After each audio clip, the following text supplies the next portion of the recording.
सबसे पहले मैं जीतने के बाद सबसे पहले काम यही किया था, अपने स्कूल का विजिट किया था। और मैं सबसे पहला अपना काम यही रख रहा हूँ जो हमारे स्कूल में जो संसाधन का अभाव है वो पूरा हो। हमारे शिक्षक जो ऐसा नहीं है, सब लोग अच्छे हैं, सब लोग पढ़ा सकते हैं, लेकिन आपस में जो है कोऑर्डिनेशन का अभाव है, उसको हम सबसे पहले कोऑर्डिनेट कर रहे हैं ताकि उन लोगों को जो है सो सामंजस्य बैठा करके और तब उन्हीं लोगों से हम अपने बच्चों को अच्छी शिक्षा मुहैया करा सकें। सबसे पहला काम तो मेरा ये है। इसके बाद हमारे पंचायत में सड़कें तो प्रधानमंत्री सड़क योजना से काफ़ी बनी है। जो भी सड़क हैं वो बने, अच्छे से बन जाए। हम लोगों के यहाँ गली का काफ़ी अभाव है। रोड पर देखते हैं पानी लगा हुआ। हम चाह रहे हैं कि जो मतलब गली वगैरह का निर्माण हो, और ख़ास करके हमारे किसान भाइयों के लिए पशु शेड का निर्माण हमारी प्राथमिकता में है। तो किसान लोगों को पशु शेड बन जाए और उनको खाद जो है सो समय पर जो है सो उचित मूल्य पर मिले, मेरा सबसे पहला काम। एक योजना है प्रधानमंत्री निवास योजना, इसमें काफ़ी भ्रष्टाचार है। जहाँ तक पिछले कई लोगों से मैंने पंचायतें में जाके बात किया, तो क्या आपको नहीं लगता है जो ये गलत है?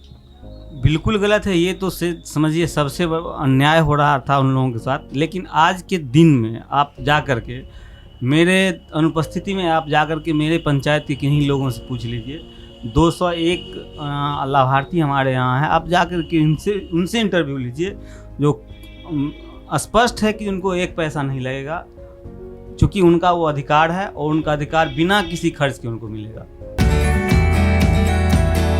This video is sponsored by Khagendra Vaibhav hospital, जहां हो कान, नाक और गले का बेहतर इलाज, in association with doctor Roshan Kumar, ENT specialist. तो विभूतिपुर के सभी वासियों का और उसके साथ में हमारे समस्तीपुर जिले और दलसिंहसराय से विशेष रुचि रखने वाले चंद्रमणि सर जो हैं, और आज के समय में एक सरकारी सामाजिक व्यक्ति भी बन गए हैं, क्योंकि किराई पंचायत के मुखिया हुए। और जानते हैं जो इनका जो मुखिया पद आसीन किए हैं, इनकी संघर्ष से लेके सफलता तक की कहानी। चंद्रमणि सर, बहुत बहुत स्वागत है आपको हमारे प्रोग्राम में।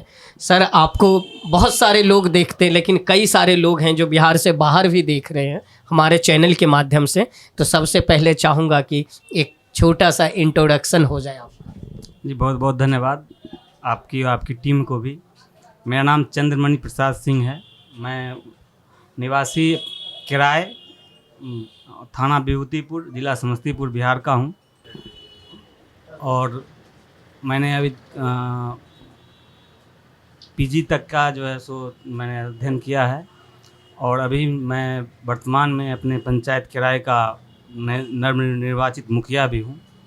सर, मैं जानना चाहता हूँ, क्योंकि आप आज मुखिया बन गए हैं, लेकिन उससे पहले थोड़ा सा मैं बात करूँ आपके स्टूडेंट लाइफ की, तो मैं जानना चाहूँगा जो स्कूल, कॉलेज और पूरी शिक्षा दीक्षा आप अपने बिहार से ही किए या अदर राज्य? बिल्कुल, हमारी माँ चूँकि मतलब स्कूल में ही टीचर थी, तो मैं उन्हीं के पहला से 5वां तक उन्हीं के स्कूल में, वो किराए सरपत्ती स्कूल है, वहाँ मैं अपना अध्ययन किया था। इसके बाद हमारे पंचायत में 6 to 8 तक मध्य विद्यालय, वहाँ मैं अध्ययन किया 8वीं तक। इसके बाद हसौली कोटियाँ, चूँकि मेरा पंचायत में हाई स्कूल अभी उत्क्रमित हुआ है 1 साल पहले मात्र। उससे पहले हाई स्कूल नहीं हुआ करता था। हम लोग यहाँ से 6-7 किलोमीटर जाते थे, वहाँ हम लोगों ने हसौली कोठी है, उजियारपुर ब्लॉक में है, वहाँ हम लोगों ने मतलब माध्यमिक की शिक्षा हम लोगों ने अर्जन किया। इसके बाद वहाँ से जब मैं पास आउट हुआ 97 में, उसके बाद हम RV कॉलेज दलसिंहसराय में इंटर की पढ़ाई की, और इसके बाद जो है सो ग्रेजुएशन की, और PG जो है सो हम KSR कॉलेज सारारंजन से किए हैं। चंद्रमणि सर, जब आप स्टूडेंट थे, और सेवा की भावना तो मुझे लगता है शुरू से ही थी आप में, तो मैं जानना चाहूँगा ये चुनाव लड़ना या ये चुनावी करण में आने की मतलब कैसे रुचि आई, रुझान कैसे आया? देखिए, मैं तो लगभग 10 वर्षों से दलसिंह सराय में रहा हूँ।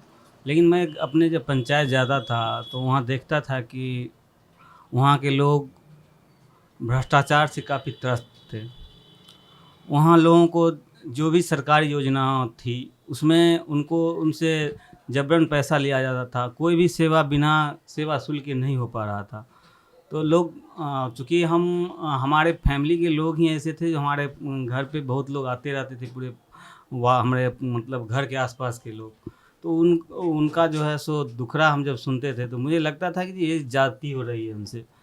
ऐसा नहीं होना चाहिए था, चूँकि ये लोग सक्षम नहीं थे वो कुछ भी देने को, लेकिन बिना कुछ दिए हुए कोई काम नहीं होता था।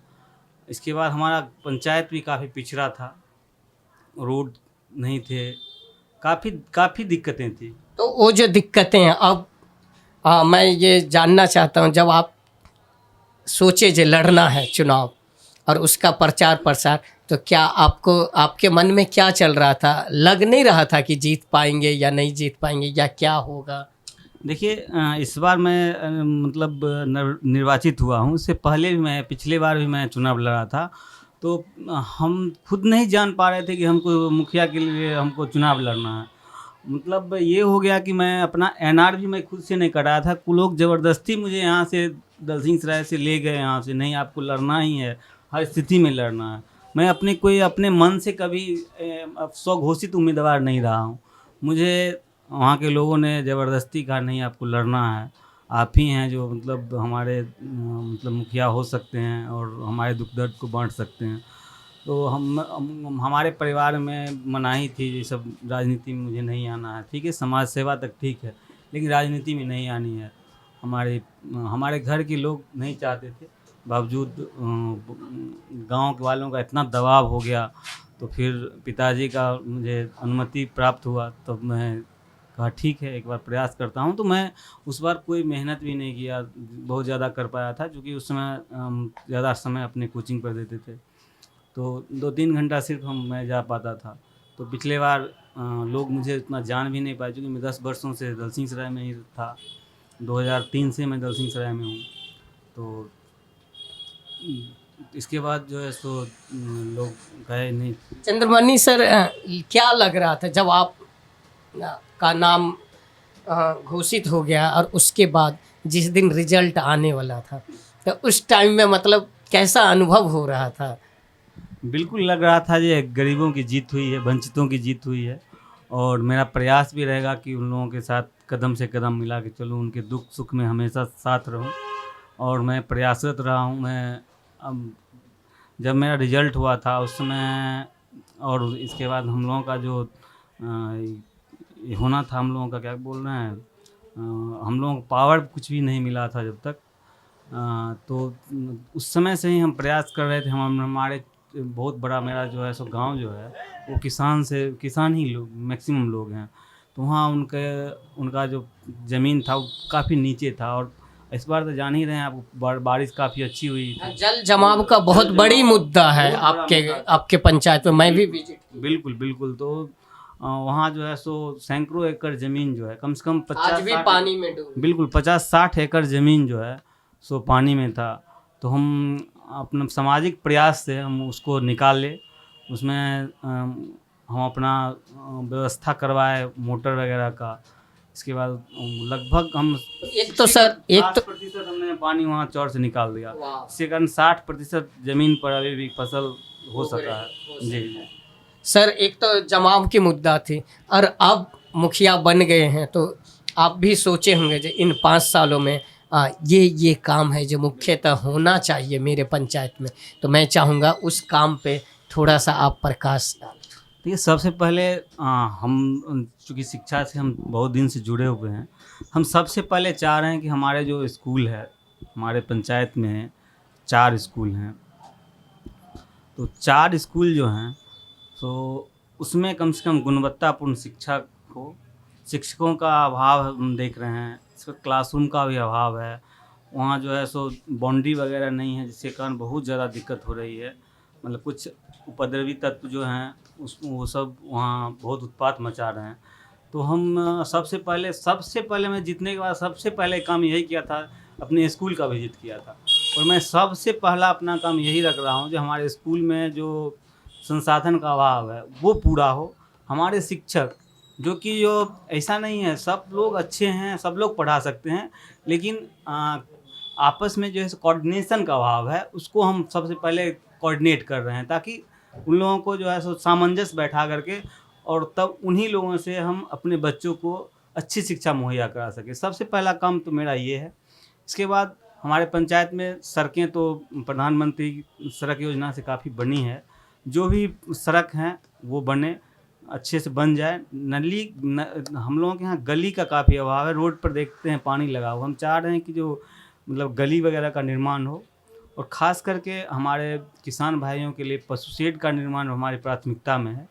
जो किसान लोगों को पशु शेड बन जाए और उनको खाद जो है सो समय पर जो है सो उचित मूल्य पर मिले, मेरा सबसे पहला काम है। एक योजना है प्रधानमंत्री निवास योजना, इसमें काफ़ी भ्रष्टाचार है। जहाँ तक पिछले कई लोगों से मैंने पंचायतें में जाके बात किया, तो क्या आपको नहीं लगता है जो ये गलत है?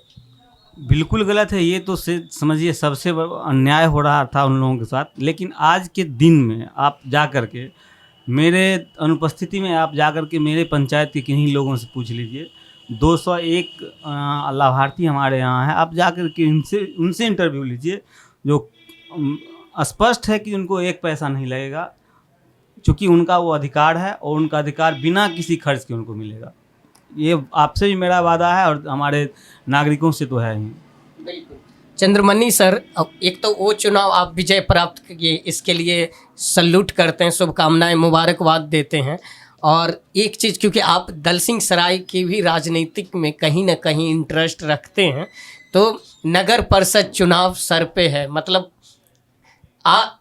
तैयारी चल रही है, तो आपको क्या लगता है दलसिंह सराय का भी कुछ मुद्दा है जिस पे काम होना चाहिए था जो नहीं हुआ, और वो काम होना चाहिए अगर कोई भी चेयरमैन बनते हैं? बिल्कुल। देखिए, अभी जो कुछ पंचायत को इसमें शामिल किया गया है, मुझे लगता है कि उस पर बहुत ज़्यादा काम करने की आवश्यकता है। वहाँ कोई भी सुविधा जो नगर परिषद को मिलना चाहिए, नगर परिषद के जो लोग हैं उनको मिलना चाहिए, हमको लगता है कोई सुविधा नहीं मिल रही है। तो सबसे पहले तो उन लोगों को भी सुविधा मिलनी चाहिए, क्योंकि जब वो नगर परिषद के वासी हैं तो उनको भी सुविधा निश्चित रूप से मिलनी चाहिए। यहाँ अपने जो पहले से नगर पंचायत है, जो अभी नगर परिषद है, मुझे लगता है कि जो यहाँ काम हुआ है, हमको लगता है रोड सब मैक्सिमम रोड बना है, और लाइट जो कि बहुत ज़रूरी है वो हमको लगता है प्रत्येक वार्ड में जल रहा है, जो पहले से नगर पंचायत में था। हमको लगता है कि काम तो हुआ है, और आगे जो भी यहाँ से चुन के आएंगे, अब तो सीधा चुनाव होना है, आप भी जानते हैं, तो हम यही चाहेंगे कि जो भी बने वो कम से कम जो गांव जो सम्मिलित किया गया है इसमें, उन पर नए जगह को शामिल उस पर ज़्यादा ध्यान दें। जी बिल्कुल। बिल्कुल।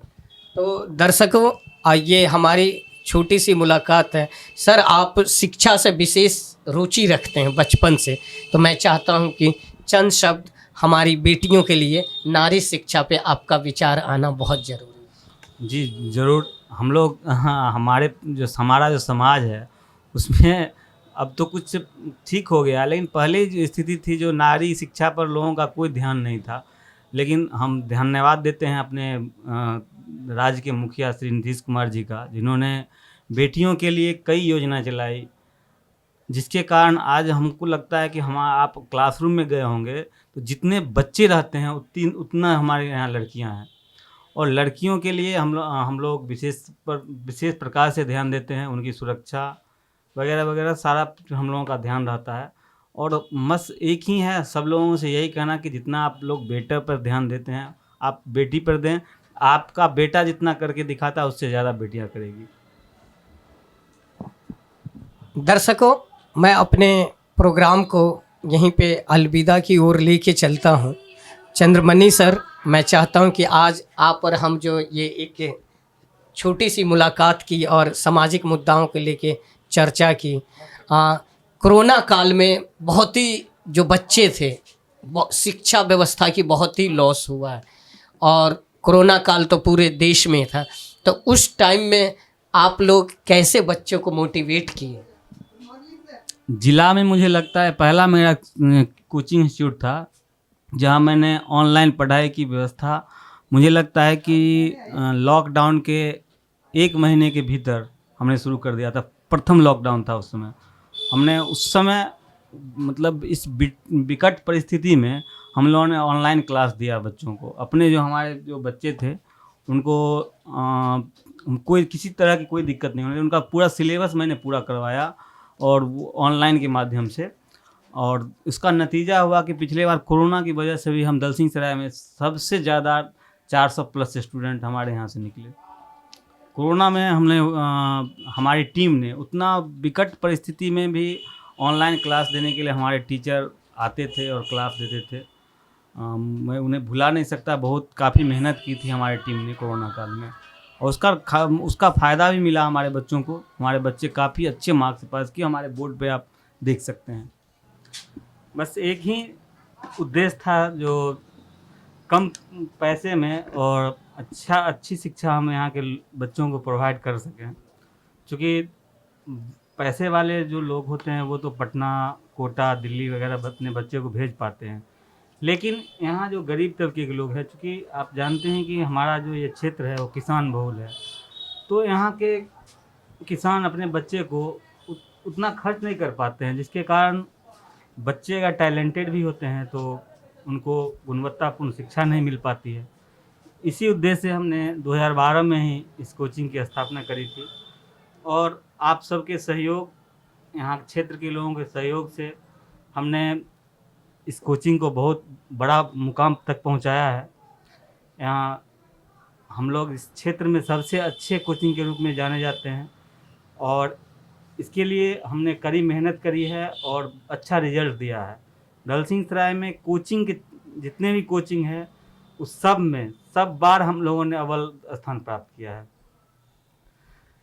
सर, ये जो बच्चे जो हैं, और अभी मैं क्लास भी विजिट किया, और एक से बढ़ के एक टैलेंटेड बच्चे हैं, तो मैं जानना चाहूँगा जो क्या तरीका है, क्या पद्धति है जो औरों संस्थान से अलग बनाती है इस संस्थान?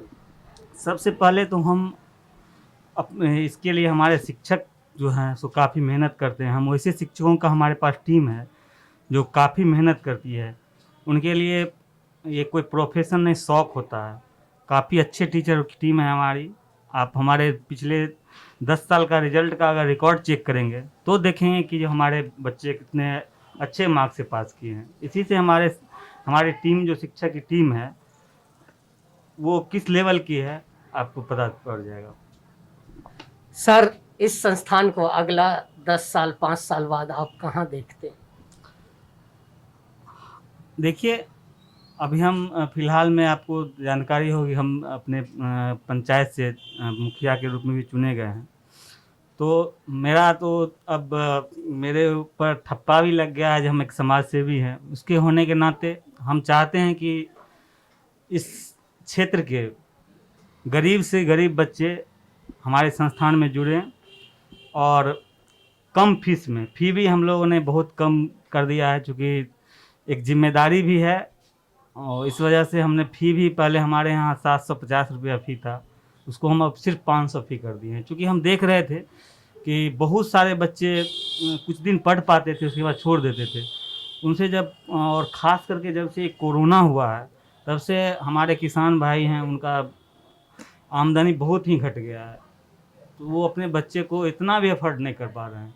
तो इस वजह से हम फ़ी को भी डिक्रीज कर दिए हैं, और 10 साल में हम लोग ये चाहते हैं कि हम लोग यहाँ ज़्यादा से ज़्यादा बच्चों को यहाँ शिक्षा, मतलब अच्छी शिक्षा उपलब्ध करा सकें। साथ साथ जो है सो हम लोग इससे ऊपर, इंटर से ऊपर, जैसे अभी हम लोग जीके जीएस का भी क्लास शुरू करवा रहे हैं, और साथ साथ हम लोग प्रयास करेंगे कि यहाँ हम लोग, उनका बहुत बहुत धन्यवाद है, क्योंकि दूसरे भगवान के रूप में डॉक्टर को सभी लोग मानते आए हैं, हम सभी मानते हैं।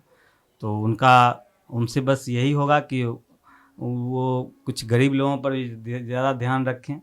जो गरीब लोग हों उनको कम से कम पैसे में अच्छी चिकित्सा व्यवस्था उपलब्ध कराएं।